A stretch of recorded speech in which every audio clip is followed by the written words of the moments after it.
Assalamualaikum warahmatullahi wabarakatuh. Pada kesempatan kali ini kita akan membahas bagaimana kita akan praktek membuat salah satu alat bantu yang digunakan untuk merancang sistem informasi, yaitu ASI.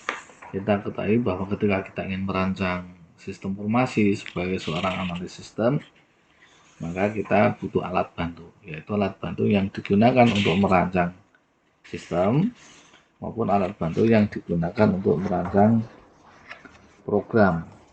Nah, alat bantu yang digunakan untuk merancang sistem ada tiga. Satu adalah ASI atau aliran sistem informasi. Kemudian yang kedua adalah konteks diagram.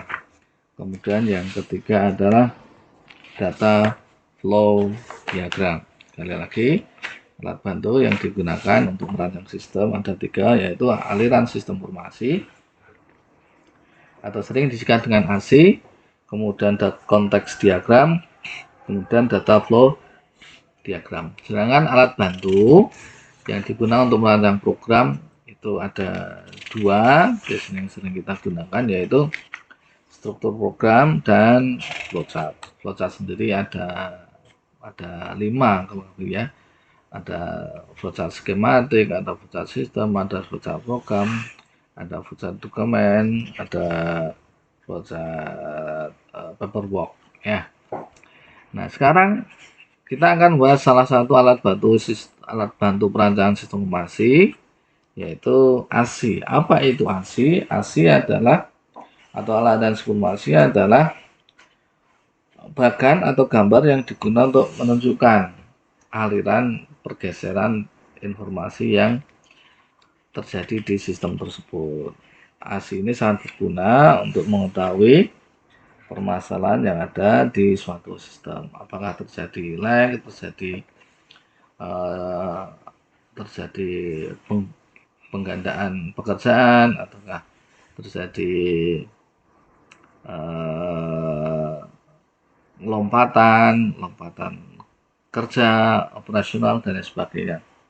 Karena dengan ini nanti akan kelihatan, proses itu akan kelihatan dari entitas mana, atau dari pegawai mana, atau dari mesin mana, ke mana, bentuknya apa, apakah dia dalam bentuk kertas, ataukah dia dalam bentuk operasi komputer.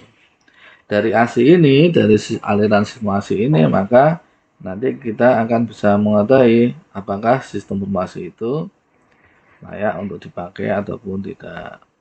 Kemudian apakah dia manual ataupun terkomputerisasi. Jika simulasi itu layak, maka apakah nanti perlu untuk ditambahkan proses pengolahan data ataupun proses yang lain untuk menambahkan kinerja dari simulasi yang ada. Nah, untuk menggambarkan ASI, tentu saja kita perlu untuk mengenal simbol-simbol yang biasa digunakan untuk menggambarkan aliran sistem ASI, yaitu seperti ini, yaitu bentuknya segi 5, yaitu menunjukkan proses ini dikerjakan secara manual. Digunakan untuk menggambarkan kegiatan manual atau pekerjaan yang dilakukan tanpa menggunakan komputer atau digunakan tangan manusia. Kemudian yang kedua adalah proses kotak, yaitu proses yang dilakukan oleh komputer, yaitu proses menggunakan alat bantu komputer di mana pengolahan data bisa dilakukan secara online.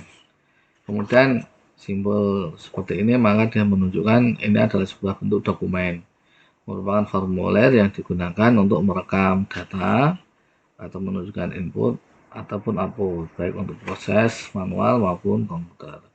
Sedangkan simbol yang keempat ini seperti garisnya adalah menunjukkan aliran, menunjukkan arah proses dari pengolahan data tersebut, dan yang terakhir segitiga ini menunjukkan dia arsip untuk menggambarkan penyimpanan baik dalam bentuk arsip maupun file komputer. Nah, sekarang kita akan contohkan langsung, praktekkan bagaimana kita membuat aliran sistem ASI. Yang kita butuhkan adalah software pembuat gambar, pembuat bahkan atau sering yang terkenal kita kenal adalah Microsoft Visio ya, Microsoft Visio. Nah, ini program keluaran dari Microsoft yang digunakan untuk menggambarkan bahkan ataupun flowchart dan lain sebagainya. Oke, ini sudah terbuka dan kita klik basic ya, basic kita create. Nah, kemudian akan muncul tampilannya seperti ini ya. Jika ada kurang besar maka bisa kita besarkan lewat ini, kita zoomkan. Saya akan contohkan proses yang terjadi misalkan ketika mahasiswa itu melakukan perwaliran. Aliran informasinya seperti apa ketika mahasiswa itu akan menempuh semester baru, ketika dia akan menginputkan mata kuliah ke CPIS ya. Maka di sini kita akan gambarkan ada 3 komponen utama yang ada di sana, yaitu ini ya, ada 3 komponen utama yang terlibat di dalam proses perwalian. 1, mahasiswa. Di sini kita gambarkan. Ini kita gunakan untuk mewakili apa yang nanti akan terjadi atau dilakukan oleh entitas mahasiswa. Kemudian yang kedua, kita copy paste saja. Yang kedua adalah dosen ya, dosen, karena dosen berfungsi nanti untuk melakukan ACC cek terhadap, kita klik edit, terhadap mata kuliah dosen wali ya, mata kuliah yang diambil oleh anak walinya. Kemudian yang ketiga, pegawai sebagai yang mengesahkan. Oke ya, klik Ctrl C, paste ya. Ini pegawai atau TU atau admin ya, admin atau pegawai.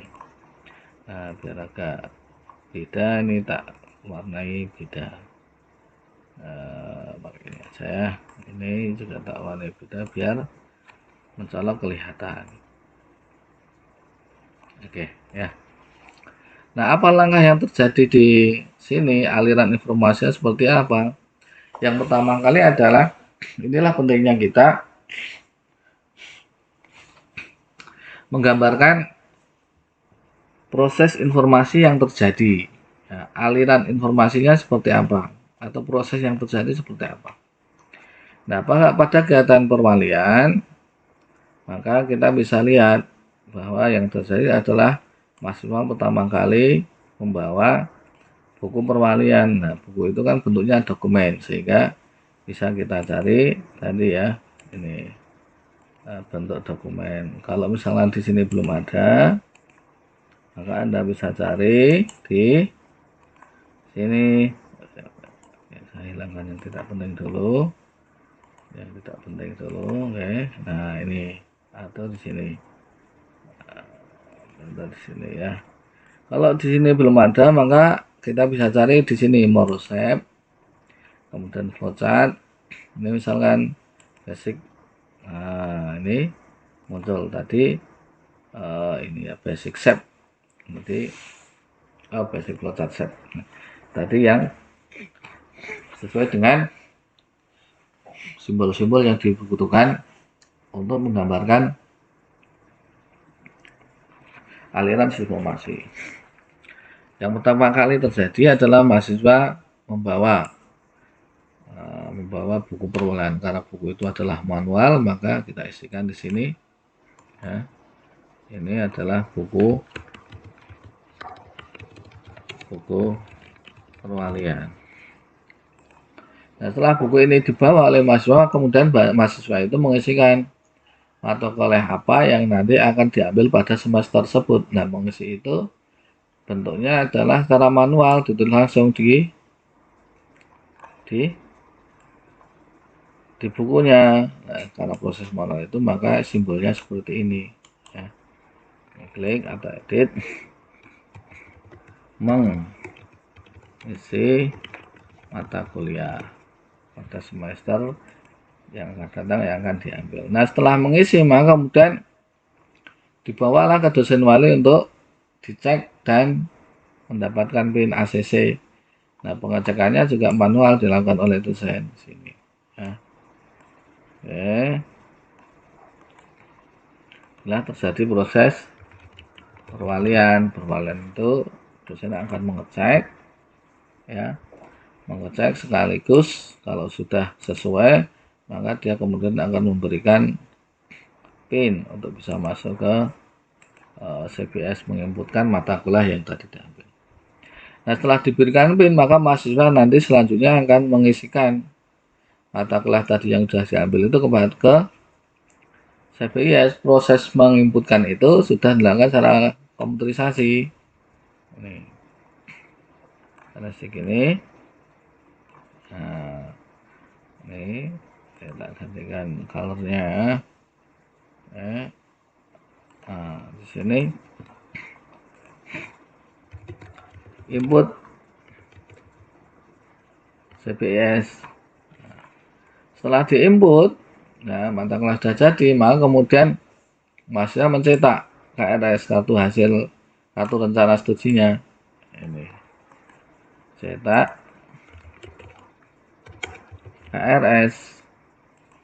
Nah, setelah mahasiswa cetak, maka dia kemudian akan dibawa ke TU untuk dilakukan pengesahan. Ya, pengesahan masih melakukan manual sehingga oleh TU ya akan disahkan di sini ya. Ini terjadi pengesahan oleh admin. Oke, biar beda, tak kasih warna beda ya. Ya, oke, udah. Setelah disahkan, maka kemudian diarsipkan oleh mahasiswa untuk suatu saat nanti digunakan ketika ujian. Arsip itu bentuknya segitiga. Ya, dibawa oleh mahasiswa, cuma segitiganya terbalik ya. Nah, oke, seperti ini. Nah, kita kecilkan sedikit. Ya,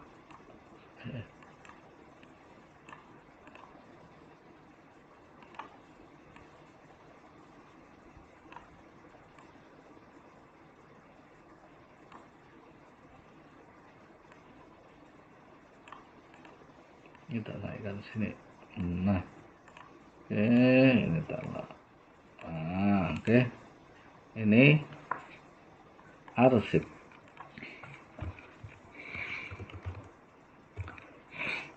Nah, sudah ya. Kemudian kita berikan alurnya, yaitu arah. Tadi kita klik konektor, kita sambungkan saja. Satu, perwalian diisi, kemudian melakukan perwalian, dosen memberikan ACC dan memberikan PIN, kemudian mahasiswa menginputkannya ke CBS, mahasiswa kemudian melakukan cetak KRS, kemudian pengesahan, oke, setelah disahkan kemudian di arsipkan, gitu ya. Oke, kan ya, ini tentang pengarsipan. Nah, bisa kita lihat. Nah, seperti ini. Ya, oke, seperti itu. Kita sudah bisa membuat arsip dengan menggunakan Microsoft Visio. Ya, sebentar, ini tulisannya kebalik ini. Balik. Nah, misalnya kalau balik, karena tidak lihat balik, kita bisa pakai ini nih. Instek. Oke. Arsip. Nah,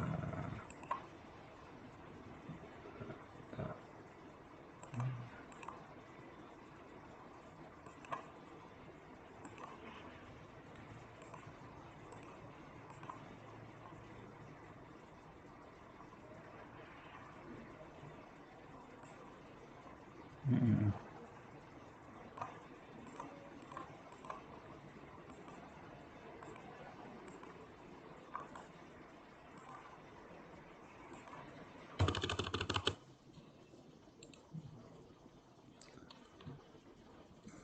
Nah, untuk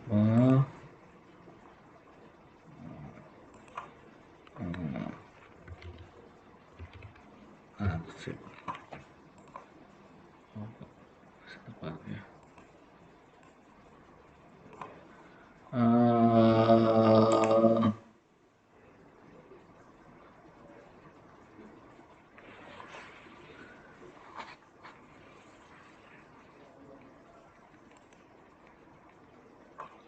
oh, maaf, bentar.